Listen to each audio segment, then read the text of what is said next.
السوسي كرة ممتازة، هدف للمنتخب الوطني المغربي. سفيان رحيمي يوقع على هدف جميل من كرة جانبية عرضية، كيتمكن من اللمس ديال الكرة مباشرة، كتجي الكرة في الشباك. 1-0 للمنتخب الوطني المغربي. السلام عليكم أصدقاء، أتمنى أن تكونوا بخير وعلى ألف خير. اليوم قبل أن أتكلم عن أداء المنتخب المغربي أود أن أتكلم عن لاعب أنغولا. فعلا المنتخب صدمني، تمكنوا من مقاومة الفريق كل هذه المدة ولم يخسروا سوى بهدف واحد، هذا إنجاز. الآن ماذا أقول؟ المباراة صعبة، لا أعرف إذا كان علي قول المباراة صعبة أو لا. وفي الحقيقة المباراة ليست صعبة، المباراة سهلة وكل شيء سهل إلا تخطي دفاع أنغولا.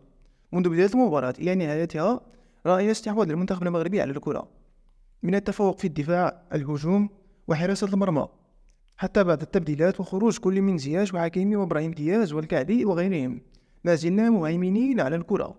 وهذا ما جعلني أستغرب، يعني كل هذا الاستحواذ والمهارة العالية ولم نتمكن سوى من تسجيل هدف واحد. لكن كما يقول المثل القديم، إذا كنت في المغرب فلا تستغرب. عموما أنا لا ألوم المنتخب المغربي، بل العكس، أنا أشجعهم وأتمنى لهم الأفضل إن شاء الله في مباراتهم القادمة مع موريتانيا. الوافد الجديد إبراهيم دياز، حتى وإن لم يسجل أي هدف في المباراة فلا مشكلة، هذه أول مباراة لا فلا مشكلة. لكن لعبه وطريقة تحكمه بالكرة مذهلان.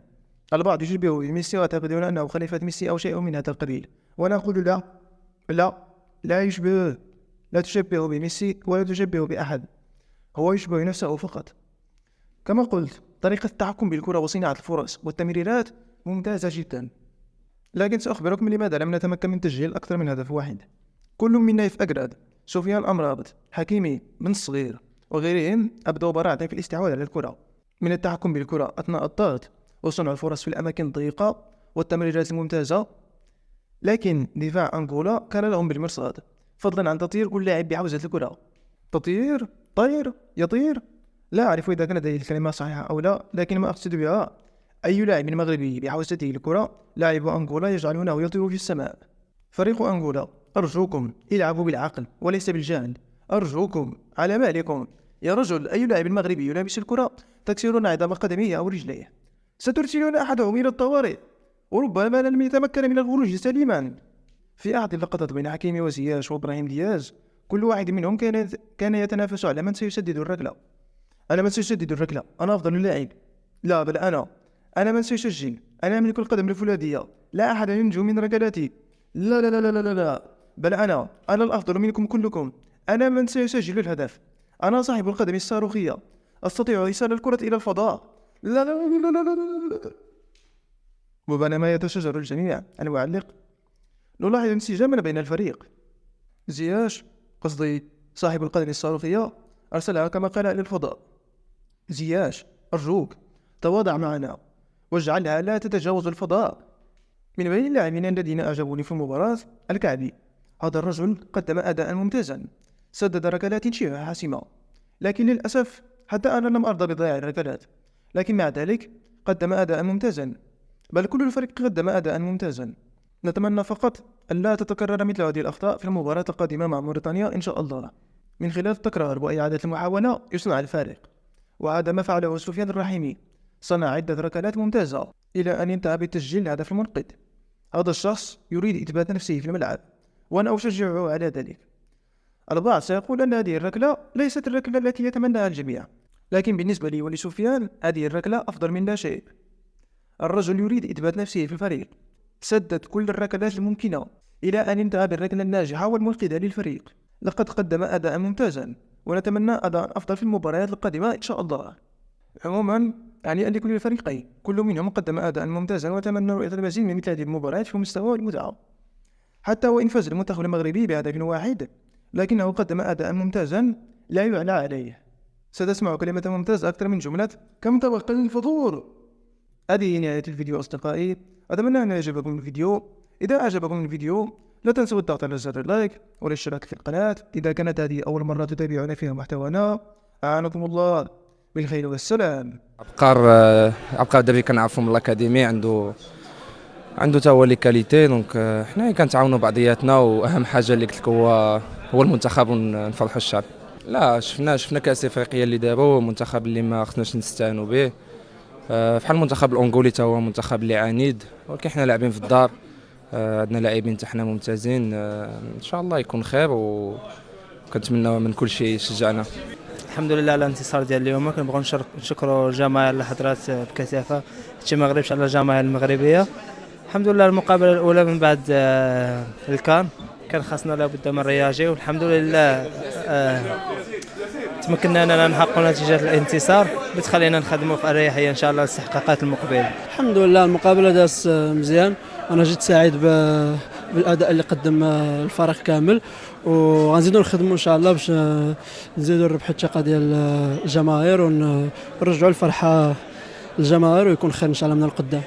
الحمد لله كما كتعرف نايف ساعدني بزاف اللي كيدوي في الماتش كامل ودازت الامور جيده. دابا نزيدوا نخدموا ان شاء الله ويبقى نزيدوا الانسجام مع الماتشات ان شاء الله. J'ai eu beaucoup d'excitation. J'avais très envie de jouer devant le peuple. Et c'est chose faite, on a réussi à gagner ce match. Et franchement, c'est une immense fierté pour moi d'avoir pu participer à ce match. L'ambiance elle est très bonne et je pense que ça peut se ressentir sur le terrain. On arrive bien à se trouver, on est performant et on va continuer à travailler. On va le préparer de la même façon qu'on a préparé ce match-là et on va essayer d'aller chercher un résultat. Alhamdulillah, we won the game. That's the most important, and I think we played also a good game. Only maybe we had to score some more goals, but I think a lot of new players. So alhamdulillah, it was good. And it's also always nice to play in Maghreb with our fans. Also today the atmosphere was amazing. So I want to thank the fans for the atmosphere and they come. And inshallah we will improve and give them a lot back. Inshallah, we fight for them. Yeah, of course. We play against Mauritania, and we want always we want to try to win the games. So inshallah, also the next game, we will give everything and we give full gas. Okay. الحمد لله انا جد سعيد بالعوده للمنتخب الوطني. نتمنى ان شاء الله نزيد نقدم الاضافه. كنبغي نشكر الجماهير المغربيه اللي كتساند سفيان، ونتمنى ان شاء الله نفرحهم في اقرب وقت ان شاء الله. وهي مباراه استعداديه ونفس الوقت تكون مباراه صعبه، خصنا نوجدوا لها حتى هي، وان شاء الله نكونوا احسن من هذه المباراه اللي دازت ان شاء الله. لا اليوم كاين غير الحوج بوزيتيف، علاش كون شويه صعيب مور الكاس افريقيا وبزاف اللعب جديد اللي جا وبدلنا لا فورماسيون والحمد لله كلشي يكون مزيان. درنا بزاف في الشانس ماركينا والامبيانس الامبيانس مع الجمهور والامبيانس في الفرقه كلشي مزيان وكلشي بوزيتيف. دابا خصنا نكونتينيو هكذا، علاش هذا الطريق ديالنا حنا نديروا شي حاجه ان شاء الله في الكاس افريقيا هنايا في المغرب. خصنا نبدا من اليوم نبدا الطريق ديالنا ان شاء الله في لا كوب دافريك، وهذا خصنا نبقى بحال اليوم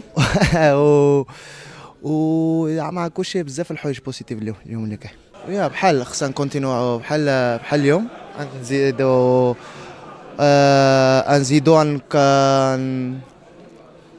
بحال درنا اليوم. باقي عندنا 3 ايام نترينيو وكل ماتش خصها يكون احسن ان شاء الله.